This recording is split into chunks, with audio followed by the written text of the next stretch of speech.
what do I need to do next? I felt like my priorities were kind of just like all top of mind. You ever feel that way where like everything is important? And I chose to take a nap instead, which was a default to my lifestyle about 7 years ago. I was sleeping about 12 hours a night and anywhere from 2 to 3 hours a day, which sounds glorious to some of you who are sleeping 3 to 5 hours a night. And Marvin talked about that last week, and I am very passionate about my sleep. But I recognize that really I was only sleeping because I was not wanting to face myself. I was not wanting to face the overwhelm. I was not wanting to face some of the dark things in my life that I knew I needed to change, but had no idea how, that they had become so much a part of who I was. I think when we talk about addiction and people not talking about addiction, but the things that we are addicted to that we're aware of, but perhaps are keeping in the shadows, you can't bet on yourself if yourself isn't free. And so we're existing in this climate where it's okay to be addicted, or it's okay to have these side situations transpiring, and we just focus on all of the things that seem to be good or seem to be happy or seem to be in the limelight. And that's where highlight reels can be dangerous. That's where building businesses when you have broken families can be dangerous. And I am not saying that my family is perfect, and I'm not saying that any other situations in my life aren't hard. There surely are things that need my attention, but it wasn't until I took that time, that break, that moment of summoning, where God was calling me into a season of sitting and soaking.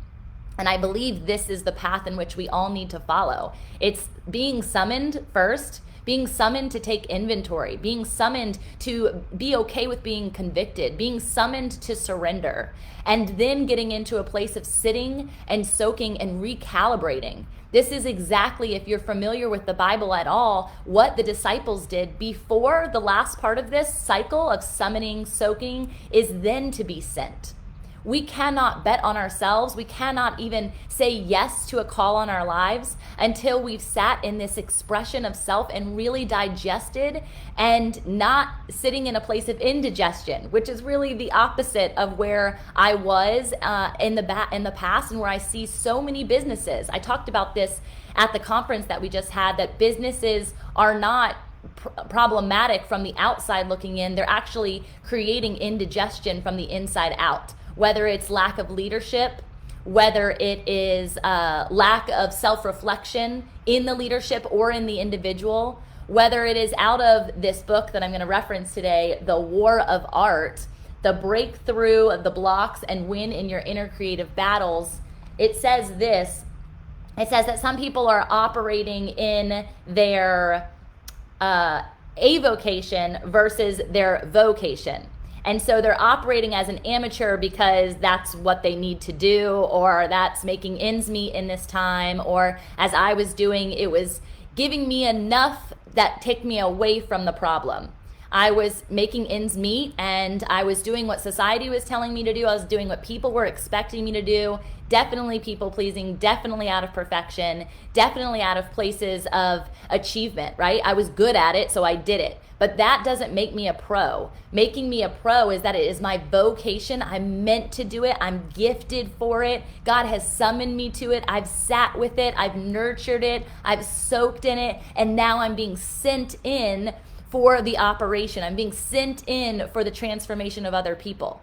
So I want to take this question, what does it really mean to bet on yourself? And I want to move it a little bit into a question that was provoked and sent to me this morning in the wee hours of the day by someone who was watching me on my Peloton and preach yesterday.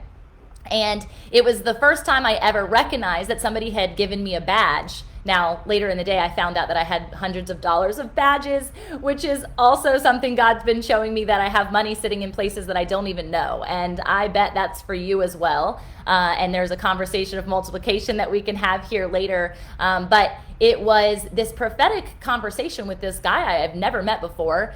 He's an influencer in and of himself, and he was Mr. USA and lives in the Philippines, and a man of God, and he's a coach and a spiritual guru, all of these different things.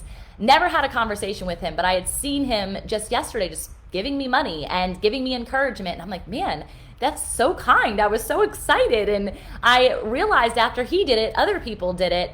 And why am I telling you this? One, because it provoked conversation.